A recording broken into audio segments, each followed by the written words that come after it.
I love the sound of that bell. I hope you can hear it pretty good at home. It just grounds me, it centers me, which is a good space to be in as we begin our worship service together. So I just want to say welcome to everybody.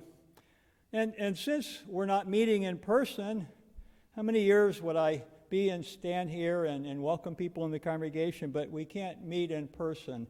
And so my thoughts about what it means for me to welcome you and for you to welcome other people has expanded. And I remembered that it was in the earliest years of my ministry that the congregation gathered, we had a congregational meeting, and we voted as a congregation to become a welcoming congregation, to let the world know that we welcome LGBTQ folks who are integral parts of all our lives. Then, not so many years ago, we as a congregation once again assembled and voted to be a potential sanctuary congregation because we wanted the world to know that we would welcome those who were being cruelly excluded and deported. And we are a welcoming congregation. I hear from visitors to the congregation time and time again, and they tell me what a warm and welcoming place this is. Sometimes we drop the ball and we don't welcome people adequately, but most of the time we do. We're really good at it, and I'm so pretty pleased with that. But during this pandemic, we have to find new creative ways of being welcoming-hearted people who continue to make connections in all realms of our lives. Perhaps most importantly is to remember the principle of always being about the business of making new friends in your life. Always have room for new friends in your life. We can get quite creative in the ways that we make new friends. Consider what our microfinance program has done over the past dozen years. We began in 2008, our microfinance program. And through this program, we have creatively made new friends in Laos, in Peru, in Nicaragua, Kenya, India, and I would also say Zimbabwe. This is a remarkable and a successful program. It's such a beautiful thing, this compassionate reaching out to welcome new friends and weave our lives together for mutual enrichment. What champions of welcome-heartedness are the members of our truly amazing microfinance program. You've done so much that my heart swells with gratitude when I think of all you have done and how you have blessed so many lives. And today, we welcome hearing all about our microfinance program. Thank you all for tuning in and for being here.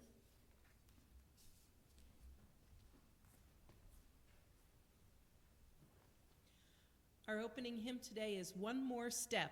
It's number 168 in the Gray Hymnal.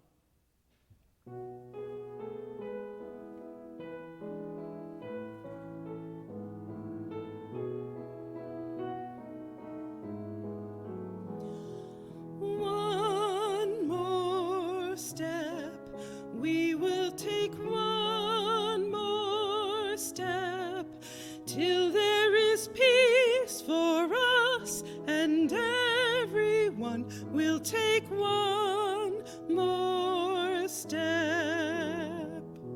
One more word, we will say one more word till every word is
as a single thread joins others to become a beautiful scarf formed through artist's skill, so too can a single gesture we give to another change a life.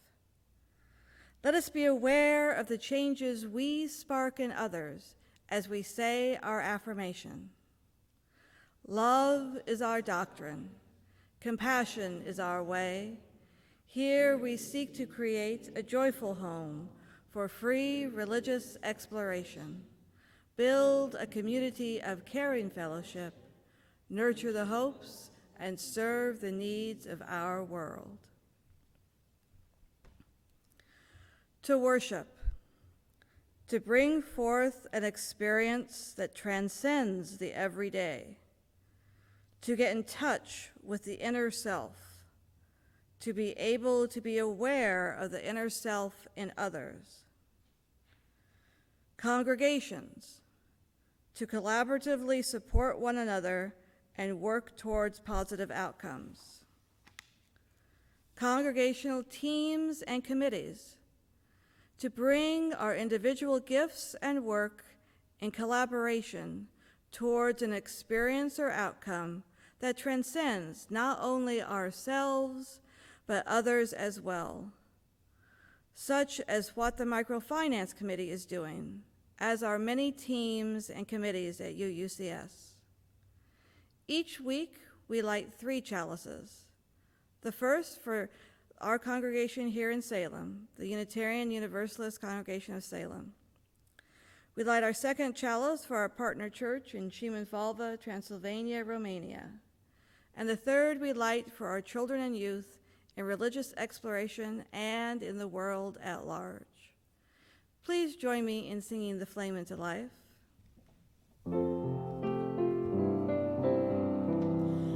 Rise up, O flame, by thy light glowing, show to us beauty, vision, and joy.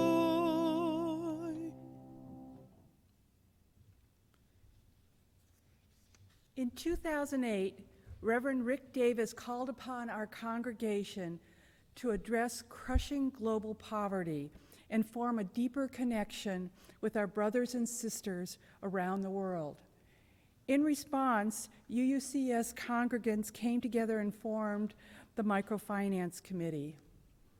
Our goal is to help very poor families lift themselves out of poverty by achieving a sustainable livelihood.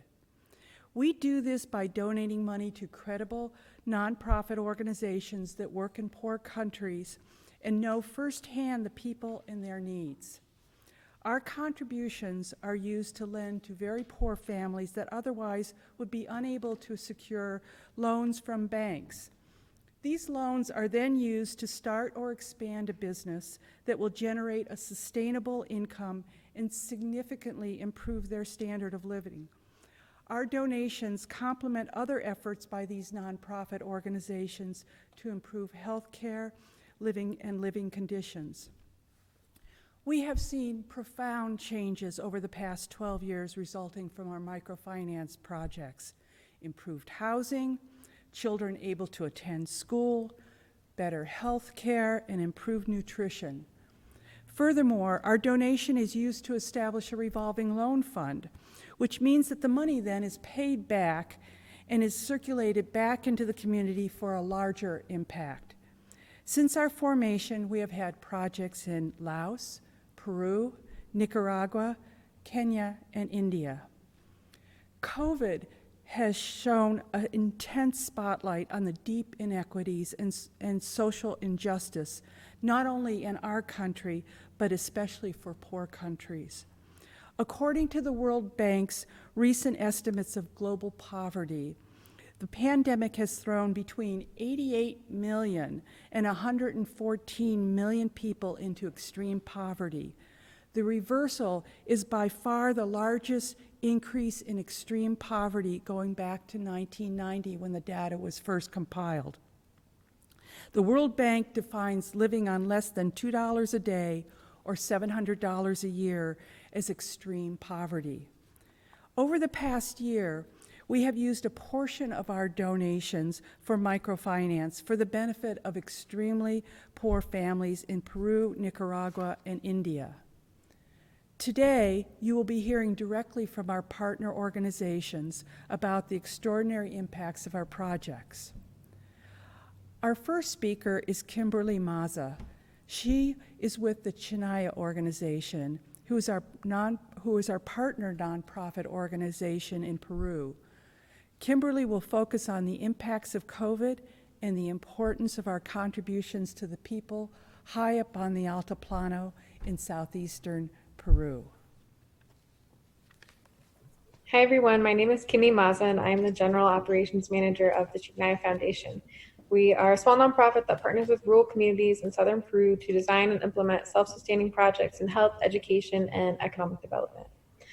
So you may have seen Peru in the news, especially at the beginning of the pandemic this year, because they've been one of the hardest hit countries by the crisis in Latin America. I think some of the most rural, remote, and poorest communities have been some of the most affected in Peru because even before COVID-19, they were struggling from a lack of basic health services and struggling to make a livable income from their traditional activities. So the crisis has really amplified those challenges and also added additional challenges. Where we are working, we are seeing that the local health centers don't have the infrastructure to be treating or preventing COVID-19. We're also seeing that in rural communities, students are really struggling to access their classes that are now all virtual because not all communities have access to phone and internet, and not all families have the equipment students need to access their classes. I think the economic effects of the crisis have been a huge effect in all communities because, like I said, even before the crisis, communities had economic challenges. So the tourism and artisan associations that we work with have definitely had a huge decrease in their income this year because the tourism industry has basically been completely on hold since March. We also work with alpaca herders, farmers, and cattle herders who are facing economic challenges due to changes in their markets as well. Even before COVID-19, we've been working with communities on an economic development program. So in this program, we work with communities to design projects that will help them reach their economic goals. So that's usually increasing their income, improving the family economy, while also maintaining their traditional activities and their traditional lifestyles. A lot has changed this year. We've had to find ways to work remotely, change programs, but this is one program that hasn't changed because it's, if anything, even more important this year because these projects lead to a pretty quick increase in income, usually within a year or so. So these projects have been an important way to offset the effects of the economic crisis while also continuing to support the long-term goals and plans of communities. An example project from this program is the one that you all made possible. Thank you as well to the Salem UUCS Microfinance Committee. It's in the community of Ketla. It's an animal shed project to build animal sheds for cattle that will help protect them from the harsh climate of the region. And this will lead to an increase in milk production and therefore an increase in income. So these projects are just absolutely vital this year. And we want to thank you, on behalf of the communities and behalf of everyone at the Chignaya Foundation. Thank you so much for your support, not only this year, but in past years. We hope you know how big of a difference you've made.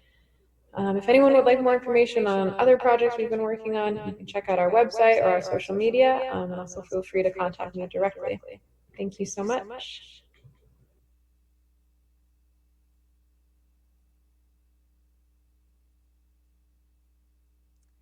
Hello and welcome to the Time for All Ages portion of the service. I'm Lily Walker, Director of Lifespan Religious Education here at the church, and today I'm going to tell you a story about how sometimes the smallest amount of help ends up being a push in the right direction that creates a shift or a change in someone's luck for the better. This story is called Do What You Can, and the author is unknown. There once was a farmer who had a large field of corn. He worked and weeded it with the greatest of care, for that's the kind of farmer he was. He hoped to sell the corn and buy the things his family needed with the money he earned. But after he had worked so hard, he saw the corn wither and droop, for no rain fell, and he began to fear that he was to have no crop. He felt very sad, and every morning he went out to the field and looked at the thirsty stalks and wished for the rain to fall. One day, as he stood looking up into the sky, 2 little raindrops saw him, and one said to the other, "Look at that farmer. I feel very sorry for him. He took such pains with his field of corn, and now it's drying up. I wish I could help him." "Yes," said the other, "but you're only a little raindrop. What can you do? You can't even wet one hill." "Well," said the first, "I know to be sure that I cannot do much, but perhaps I can cheer the farmer up a little, and I'm going to do my best. I will go to the field, and I will show my goodwill. If I can't do anything more, here I go." The first raindrop had no sooner started for the field when the second one said, "Well, if you really insist on going, I'm going to go too. I will, here I come." Down went the raindrop. One came pat right on the farmer's nose, and one fell on a thirsty stalk of corn. "Dear me," said the farmer, "what's that?" "A raindrop. Where did it come from? I do believe we will have a shower." By this time, a great many raindrops had come together to see what all the commotion was about. When they saw the 2 kind little drops going down to cheer the farmer and water his corn, one said, "If you 2 are going on such a good errand, then I will go too." And down he came. "And I," said another, "and I." And so said all of them until a whole shower came and the corn was watered. Then the corn grew and ripened, all because one little raindrop tried to do what they could. May all beings be happy. Blessed be. Please do consider joining us for Children's RE next week, October 18th at 9:45 a.m. via Zoom, where we will be learning together about how to practice listening to nature. Because when we practice deep listening to nature, we are taken to a place of calm, knowing that we are not isolated and alone, but instead part of something interconnected.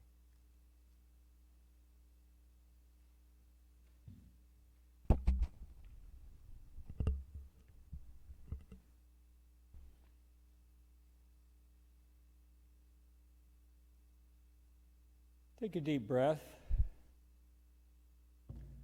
and just be where you are now at this moment in time.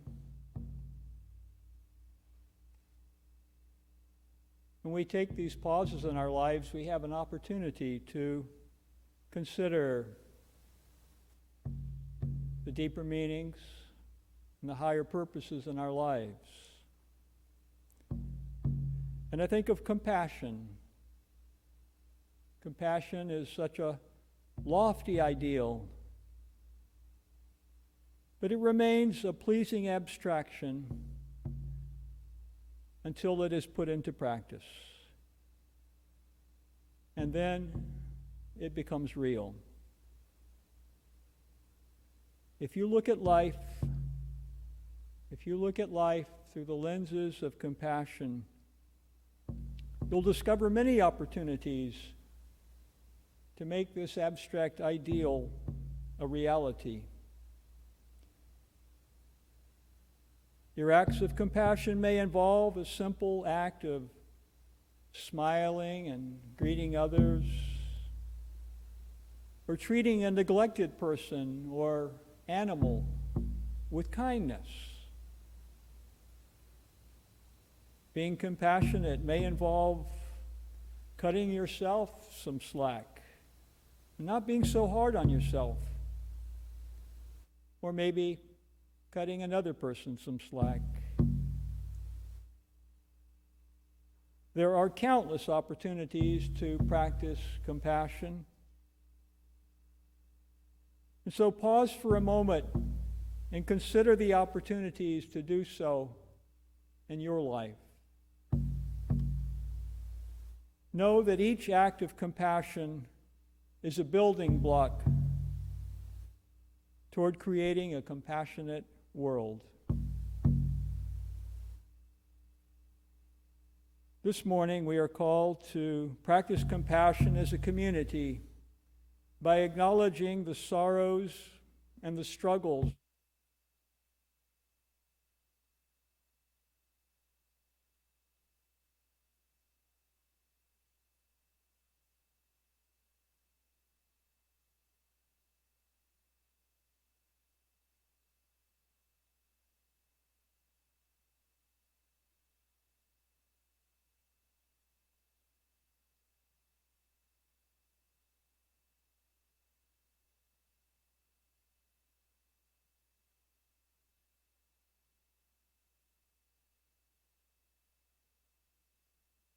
being shown today at our Sunday service. And she is a passionate and very dedicated person in helping the most desperately poor around the world. And we send her healing thoughts as she begins her treatment. This news comes to us from Ardith Chambers. Ardith Chambers lost her granddaughter, Jolene Berry, this past week. Jolene was riding her bicycle home from work in Kaiser and was hit by a car. She was just 26 years old. I met Jolene. She was, as we worked on her father Carl's memorial service, and she was a wonderful, wonderful bright light in our world, and now she's dead. It's so sad. So please give your condolences to Ardith at the loss of her dearly beloved grandchild. Ardith lives at Hidden Lakes. Also, from Gary Swanson, we learn some sad news. Gary, Gloria, and Alan Holland remind us is the artist who gave us our beautiful stained glass window behind me, the one we see every time we enter this building. And Gary lost his home in Gates during the recent fires. Alan and Gloria had the opportunity to visit Gary at his home studio in 2018 as they commissioned a window for their home. And let us be mindful of Gary this morning, who has suffered an incredible loss, this incredibly talented artist. And so we send out our healing thoughts to all those who suffer. And gratitude. Let us remember gratitude in our lives.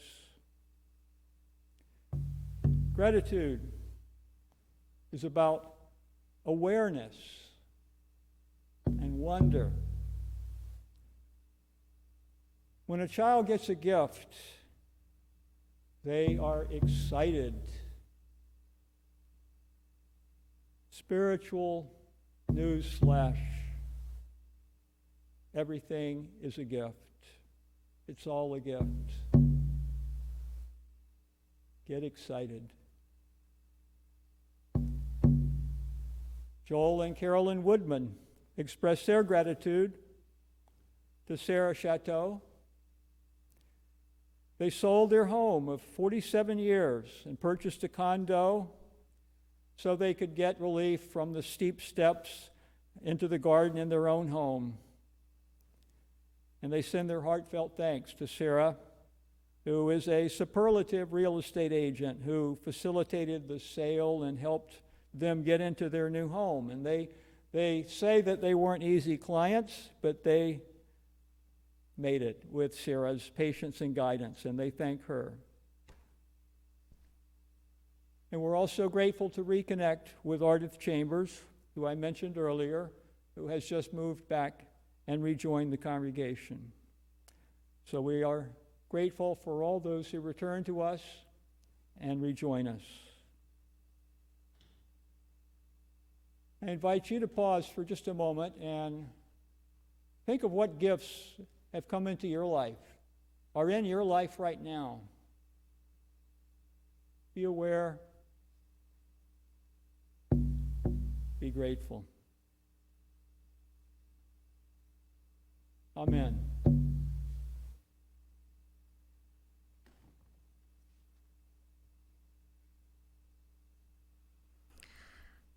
As you can see, many things are happening in our community that it is nice to be aware of and to be connected to. So please share your joys and concerns with us via the website so that they may be read during these services. Take care, everyone.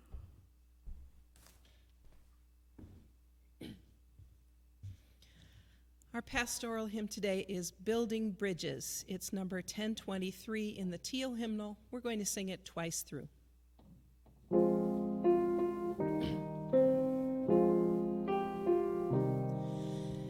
Building bridges between our divisions, I reach out to you. Will you reach out to me with all of our voices and all of our visions? Friends, we could make such sweet harmony.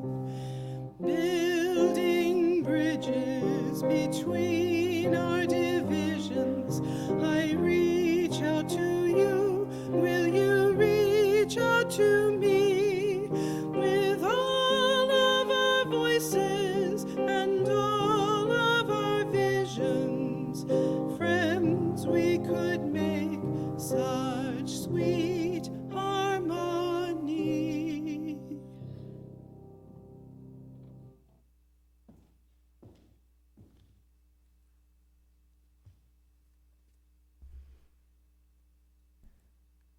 The NEO Fund is our partner organization in Nicaragua and India. Their mission is to serve the poor through sustainable community development via microlending and child aid programs. They work through established local organizations in some of the most impoverished communities of the developing world. Today, you will first hear a short message from Executive Director Ron Hockley, founder of the NEO Fund. Ron has spoken at our church several times in the past. Following Ron, Dr. Francisco Barquero, also with the NEO Fund, will speak. Dr. Barquero is a Fulbright scholar who received his doctorate in developmental economics from the University of Wisconsin-Madison and holds a master's degree in rural extension and agricultural development. He has evaluated and recommended the most effective approaches to address poverty using microfinance. He is also the author of published books, articles, and working papers about land market and rural development, microfinance, and social impacts. Dr. Barquero is speaking from his home in Nicaragua about the profound impacts of our microfinance projects, especially in the midst of the pandemic and social unrest.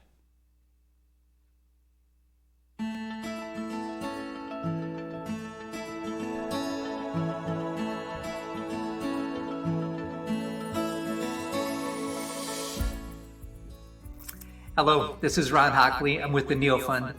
And for the past several years, we've been your partner to implement microfinance, microlending in some of the poorest neighborhoods in Nicaragua and India.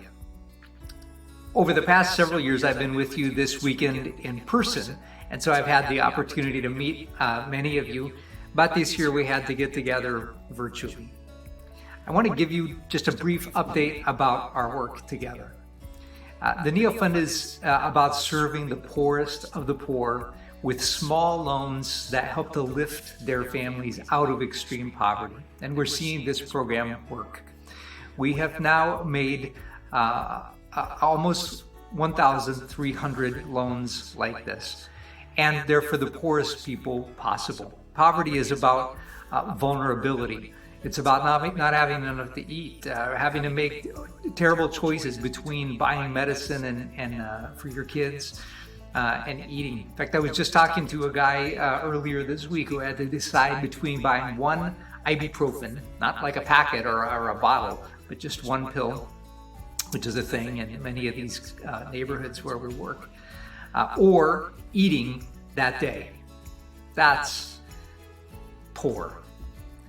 But we are seeing success in helping to lift the poor through our friendship and small loans that help them generate an income and little by little work their way out of extreme poverty. And we want to thank you. We couldn't do it without you. You are our partner, and we're very, very grateful for your support.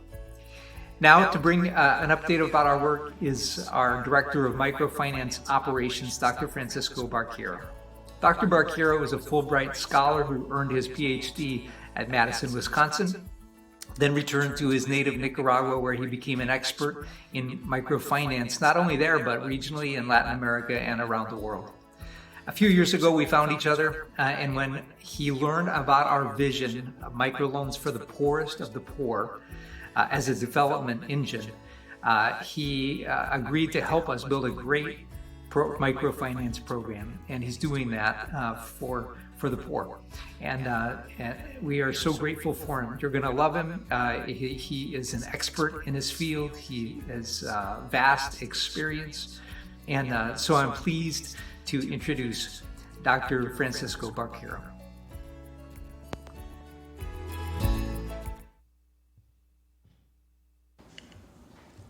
As a young field worker in Nicaragua, I was working in marginalized rural and urban communities with poor people, researching alternatives for their social and economic well-being.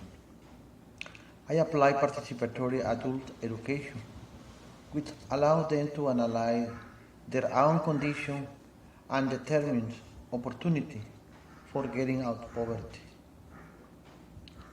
To my surprise, the greatest majority of people wanted to have the possibility of having a job, a way to generate income rather than donating assets or service.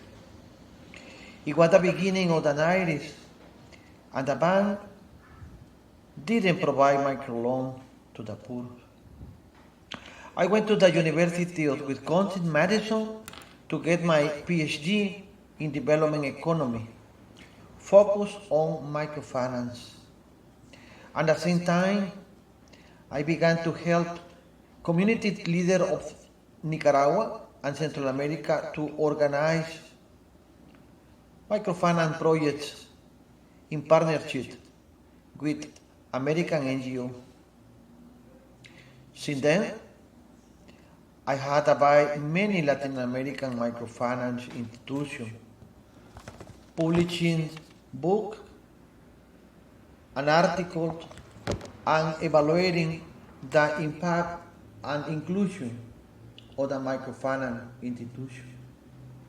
The result of my evaluation showed me that the average loan size was increasing, which is gradually exclude the poorest of the poor from many microfinance institutions. Some microfinance institutions began to prefer to disburse loan size greater than $3,000 because they say that microloans are more expensive and riskier. Therefore, they were charging the highest interest rate to microloans between $100 to $1,000. Currently, in Central America and around the globe, microfinance institutions charge interest rate between 60 and 120% annually.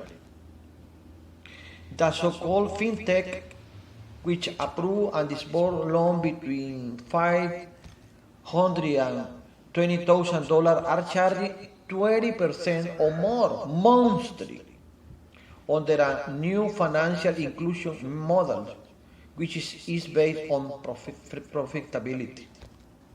It was a great dilemma for me because I began to have doubt about the effectiveness of that microfinance as a key tool for fighting against poverty. Fortunately, I knew the New Fund, a microfinance NGO that focused on the poorest of the poor, charging the lowest interest rate, providing true microloan, and working with partners such as other NGOs, churches, and local leaders to provide food and health care for children and their family. It's amazing. The Neofund, championed by Ron Hackley, began his operation in La Churreca, the biggest landfill of Managua, working with children and their family who were gathering garbage, choosing the recyclable material or reusable items to get a little money every day. It was almost 14 years ago. I became so interested in working with the Neofund because of his social impact. I visited a project in Nicaragua and India with Ron and Cherry. We had community and individual meetings with poor Nicaragua and Indian women to gather their needs and feedback about the effectiveness, growth, and sustainability of the project.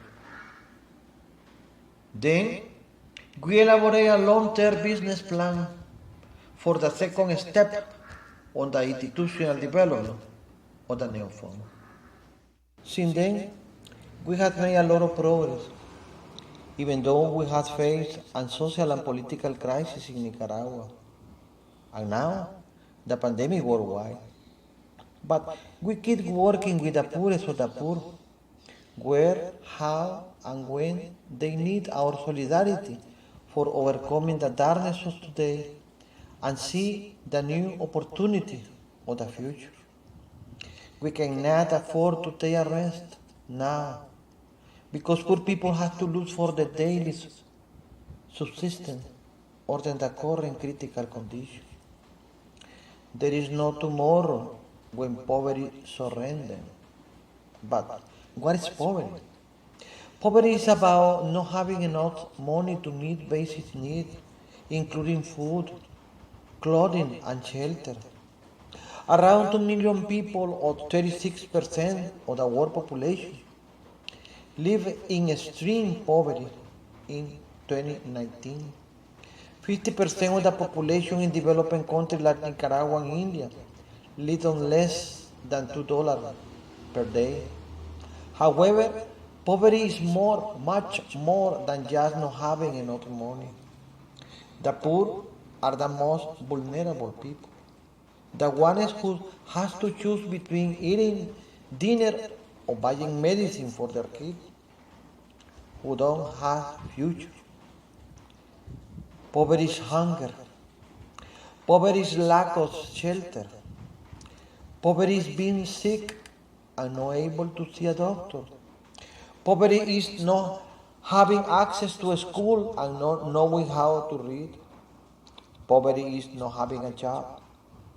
It's fear for the future, living one day at a time. Poverty is a situation that people want to escape. So poverty is a call to action for the poor and the humanity just now, not for the future. Poverty is a call to change the world so that many more poor people have enough to eat, adequate shelter, access to education and health. A fundamental matter is that more than 70% of the population in India and Nicaragua, as in the majority of developing countries, are working in the informal sector. Formal companies in the private sector and the government are not able to offer employment to the majority of the population. Poor people, therefore, look for different alternatives to generate income with hard work and creativity. They are vendors on the street. They are dressmakers and craft makers. They run grocery store. They buy and sell recyclable plastic. They sell vegetable and fruit. They cultivate a small plot of land where they cultivate rice and beans and they raise chickens. They are generating income for their family, buying their children school supply, and improving their house condition. Under this context, the Neofund mission is to serve the poorest of the poor through a model of community development, where microloans are delivered through, along with basic health service, children feeding center, and business training, in partnership with NGO, churches, local leaders, and the communities. Sometimes Neofund grants a small amount of money or medicine to solve an urgent problem of a poor family when we are working. We must not leave a person starving or dying because of a sudden tragedy. We are first talking with and helping them. They are our sisters and brothers. However, the most important mission of Neofund is to help the poorest of the poor build their own sustainability, their self-reliance and confidence. This is why our mission is a work where all parents, regardless of race or religion, has an opportunity to provide their children nutrition, health, and education, resulting in a strong community for everyone. Under this principle, the Neofund provides affordable microloan and business training that improve the capacity of poor people, mainly women and self-help groups, to run their micro-enterprises and generating enough income for their family livelihood and the gradual growth of their micro-business.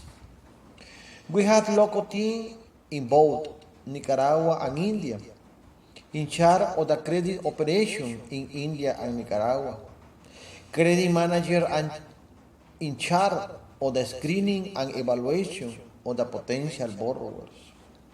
They fill out the loan application with the borrower, checking that all information are complete and reliable, including inventory, sales, credit record, and hygiene of the household and the microbusiness, among others. They make sure that microenterprises to be financed will generate enough income to cover the family expenses, the loan repayment, and a small margin for the growth of the microbusiness. Each loan application is then discussed with the credit committee. Then the credit committee of each country is formed by the credit manager, the general manager, and the director of microfinance of the Neofund. The credit managers provide financial education and business advice to all the borrowers during the credit cycle. The credit managers provide also monthly financial and credit information to the director of microfinance, who elaborate a monthly report submitted firstly to the executive director and then to the executive committee in order to evaluate the performance and receive continuous feedback. The monthly report analyzes the quality of the lending portfolio, the financial statement, the cash flow, and the indicator of social and economic impact of the microfinance program. It worked. The Neofund has lent many microloans in Nicaragua and India, charging the lowest interest rate in both countries. Our mission is to use microfinance as an anti-poverty development tool, not as an instrument to make money on the hard work of the poor, not to get a profit for the organization. We feel that we are meeting the Neofund mission when we lend a microloan of $150 to Mary, who used it to sell vegetables and fruit in front of her house, and then pay it back. Then she qualified a larger loan to buy a refrigerator to expand her micro business. And soon we see that her children are healthier and happy, so she can buy their school supply. In India, in the first step of our Indian project, more than 200 poor women organized in the self-help group are receiving loans for running their microenterprises, selling groceries, bread, meal, and handicrafts, among others. Others are raising chicken and milking cows to sell eggs, milk, and cheese. These women live in remote poor villages in the southeast of India, where Neofund and his Indian partner KISIS are providing health care and microloans, and continuously participating in the meeting of the self-help group, where women are talking about their plan and dream with our staff and volunteers. A self-help group is formed by 8 to 10 poor women from the same village. They know each other very well. These women belong to the least caste, the poorest one. They work together for better social and economic conditions. The Neofund offers individual loans, typically $150 for each member of each group, but all the group members are responsible for all the payment, even for a member who didn't pay her loan. The India pilot project began in April 2019 after a long and well-elaborated business planning, including the development of credit policies and procedures and organizational structure.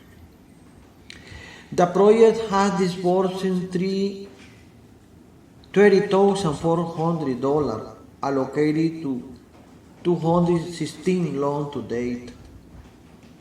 The loan term is 10 months with monthly payment of principal and interest. The loan size is $141. The interest is 19 annually, which is the lowest rate for a non-governmental microfinance program in India. The Neofund approved a grace period of 2 months for the monthly installment of April and May because of the lockdown of India. Amazingly, the borrowers were resuming their economic activity in June and paying their installment. Currently, all the lending portfolio is without arrears, and our pilot project is growing. We have disbursed $8,300 allocated to 58 microloans from June to August 2020 to finance the reactivation of the microbusiness of the group member after a complete lockdown in India. The Neofund will keep disbursing in August and September and evaluation the evolution of the pandemic and its effect on the self-help group and its members. Even though the pilot project of India is under its early step, along with the small size of the lending portfolio, the low interest rate, and the small size of the microloan, is covering around 20% of the operating expenses for local India staff and office. This percentage will gradually increase during the coming months, along with the growth of the lending portfolio. We are doing so well in India. In Nicaragua, the Neofund has served more than 1,000 poor entrepreneurs, around 90% of them women, with microloans to run their microenterprises. These borrowers are running grocery stores, bakeries, recycling of paper and plastic, food vending, selling of fruit and vegetables, and dress making, among others. Here, the Neofund offers individual microloan. He has disbursed almost $260,000 allocated to 1,100 loans until August 2020. The average of the amount disbursed is $235 per loan. The loan term is between 3 to 12 months with monthly payment of principal and interest. The interest rate is 30% annually, while the microfinance institutions here in Nicaragua are charging between 60 to 120 annually, and the private lender charge 10% or more daily. Therefore, the Neofund is charging the lowest interest rate in the Nicaragua microfinance industry. Portfolio in risk greater than 30 days was 16% in July 2020. Our goal is to maintain portfolio in risk greater than 30 days, lower than 10%, but Nicaragua underwent a social and political crisis that affecting seriously the economic activity since April 2018, and therefore the quality of Neofund lending portfolio. It's important to mention that the majority of the microfinance institutions are having portfolio in risk greater than 30 days of 19% and the present. In contrast to India, Nicaragua didn't declare a lockdown to face the pandemic. The Neofund continued collecting and disbursing new loans despite the critical condition generated by the pandemic. Our borrowers keep working for the survival of their family, and Neofund has been working alongside them. The Neofund has disbursed $25,000 allocated to 52 borrowers between April and August, providing invaluable service to micro-entrepreneurs who urgently need funds to keep their micro-businesses running during this critical situation. The social and political crisis in Nicaragua has disrupted the goal of financial sustainability for our Nicaraguan microfinance project. The pandemic is now another negative factor. Despite this setback, the Nicaragua microfinance project is covering almost 40% of the operating expenses in country. We're now working on a proposal that will help us reach almost 100% of the operating expenses by July 2021 through operating efficiency, reduction of portfolio risk, and growth of our lending portfolio. It's important to mention that Neofund also shows a unique solidarity with his borrowers. We had an additional emergency fund that is focused on alleviating urgent health problems and household tragedy. He has provided medicine and health care for some of our sickest borrowers. We have provided building material to a poor single mother whose humble house burned down. We have also provided money to cover basic needs and health protection to our borrowers in Nicaragua and India during the most difficult moment of the pandemic.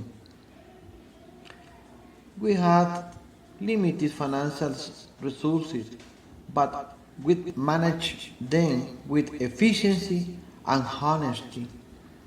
We smile, cry, and pray with our borrowers. We are a single family, the Neo-Found. And finally, the pandemic has disrupted the life of everybody worldwide. India and Nicaragua has not been exception. Although the serious health, social, and economic crisis generated by the pandemic, Neo-Found has continued providing emotional and financial support to the poor. We have working with them in their effort to keep working, selling their goods under a critical environment, and they are paying back their loan, and we have continued lending to them when all the door has been closed to them.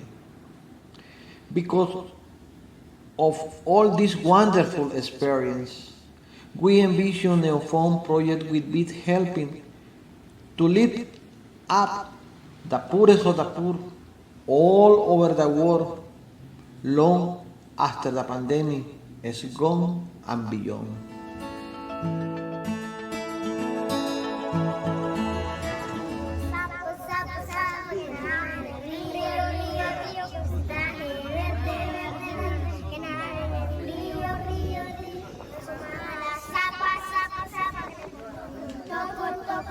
Que tenía un amigo que se llama Jesús, Había un sapo que nadaba en el río, yo estaba verde, que tenía un amigo que se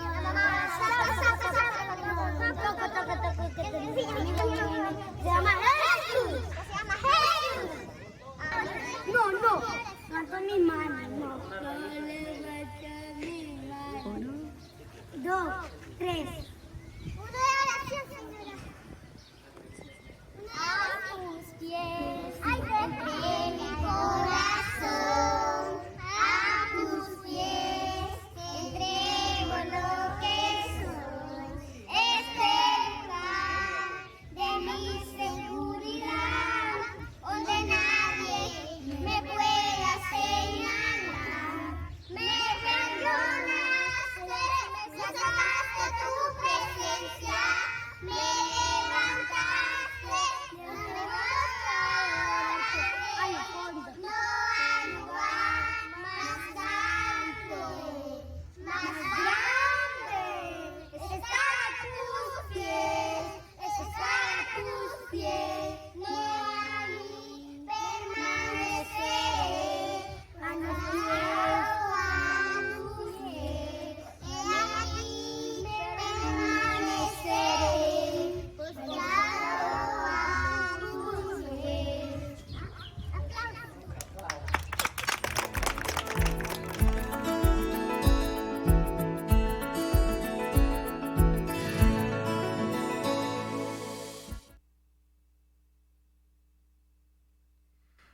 And now let us quietly look at some photos of microfinance projects throughout the world.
We support UUCS through our pledges, time, and connections with others.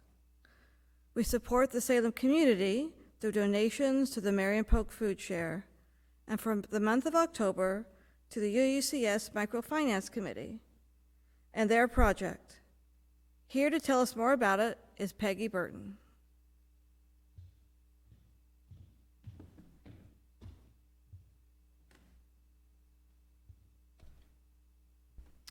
Good morning. I'm happy to be here to talk to you today. In Buddhism, we're taught that we're here to learn the 6 perfections, and the first one of the 6 perfections is generosity. And I guess that's because it's one we can do so frequently. It's as small as opening your heart and listening patiently to the concerns of others. Or maybe share a smile with a stranger. Another perfection is joyous effort. And that is a way of sharing the joy of life, the joy we have within us with everyone. So we are hoping today that those lights of generosity and joyous effort will continue to shine within you and expand throughout eternity. The UU Finance Project started in 2008. It is in response to Reverend Rick Davis's call on the congregation to do something to address global poverty in the world. Since then, our congregation has raised about $3,000 to $8,000 a year and has been highly successful in helping poor families in Laos, Peru, Kenya, and now Nicaragua. We hope your generosity and your contributions will not only help the well-being of the congregation, but will also make a significant difference in the lives and families struggling to rise above poverty.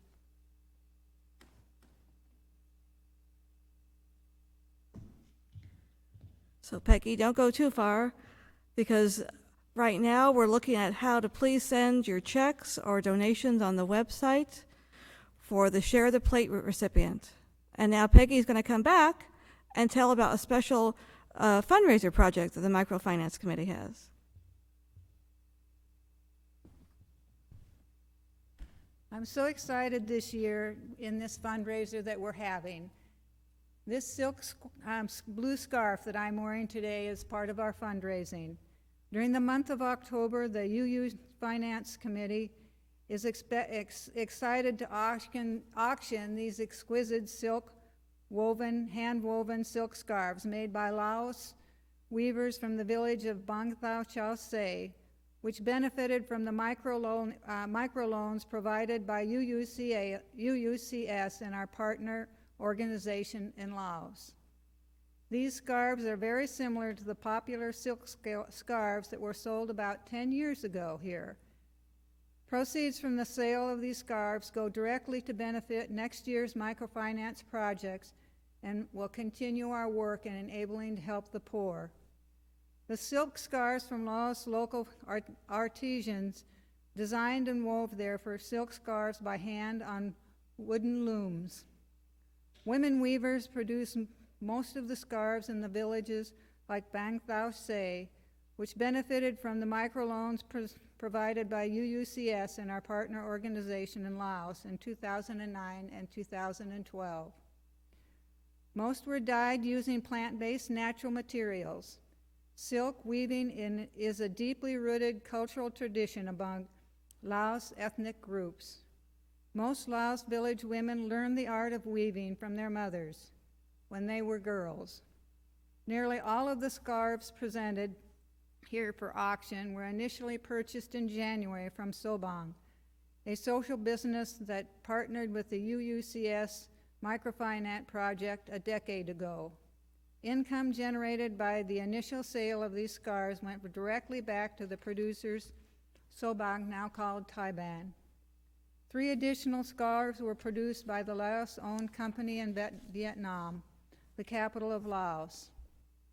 You can see these scarves and learn more about the auction on the UUC website, including George Stubble's email to send the bids to, or you can just buy one right out by buying one by $100. Bidding closes on October 31st at 5 p.m. Your scarf will be delivered to you.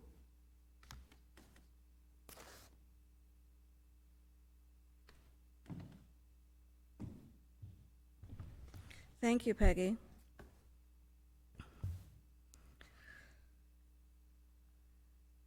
And now we take the light from our chalice, lighting the social justice candle as a symbolic reminder of the light and justice we carry out into the world.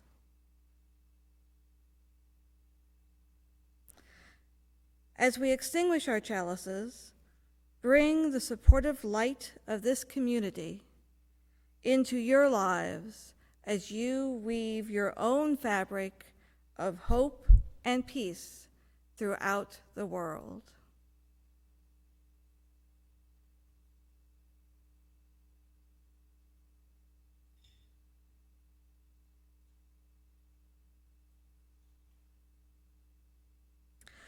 So, after the service today, please join us at the 12 o'clock fellowship gathering. It's lots of fun. Registration is available through the website. You register one time, really simple. You put your name, I think your email, and then every Saturday you are sent a reminder of it. It's a lot of fun, and we're hoping that more of us are able to join and say hello. Also want you to be aware that October 25th is going to be an unusual and unique experience, one that we're very excited about. For the first time, Salem congregation and the Spokane Unitarian Universalist Church are going to join together, along with Irshad Manji, who is the author of Don't Label Me, a very great book that is important for our times of division and diversity in our country right now. Be sure and get a book if you'd like one. It's free of charge from the church, or email the worship team and we'll be sure and get one to you. Also, in news of the community, just be aware of the microfinance auction. As you know, helping the wildlife relief funds. And also want to give a heads up to a class that Reverend Rick is teaching, World Religions class. It's very nice, on the last week of each month. And that's it. Thank you so much. Oh, here's George.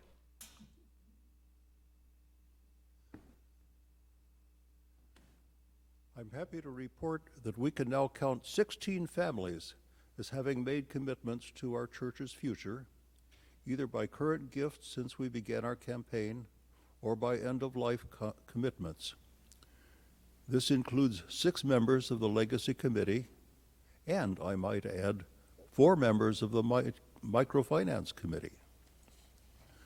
The total of end-of-life commitments made before this campaign is $770,000. The total made during this campaign is now $159,000.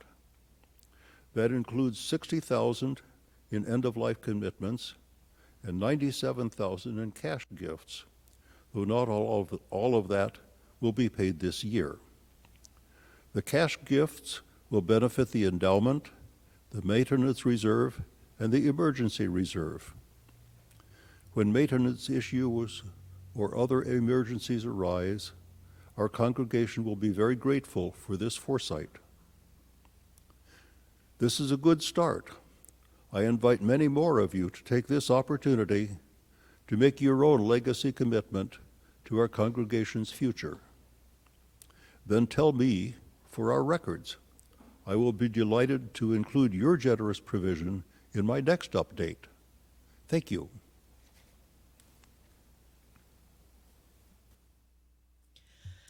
Our closing hymn today is We'll Build a Land. It's number 121 in the Gray Hymnal.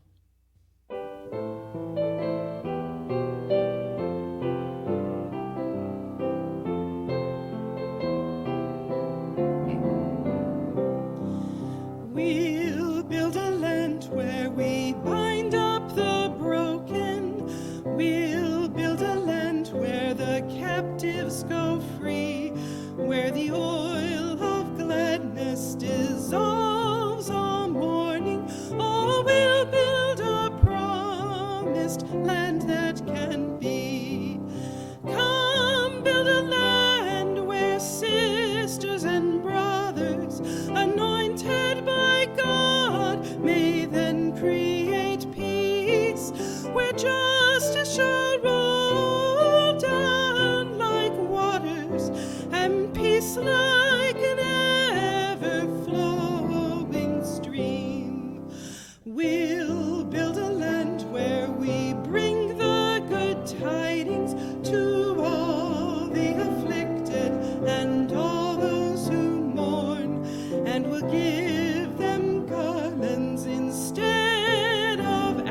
people so bold.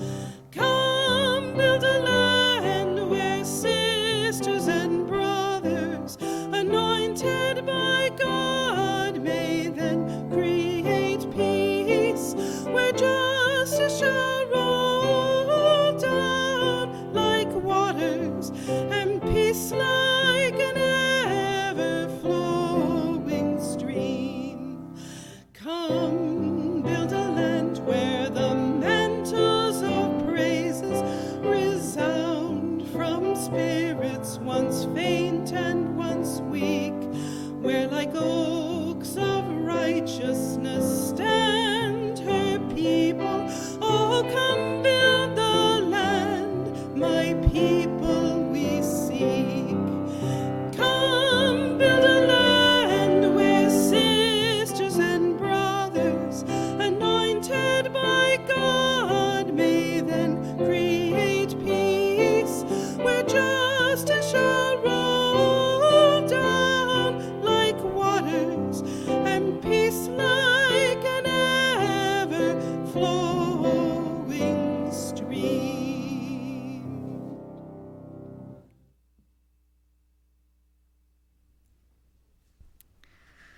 Please join hands with your friends, loved ones, in reality or virtually, as we say our closing words together. May faith in the Spirit of life, hope for the community of earth, and love for the sacred in one another be ours now and in all the days to come.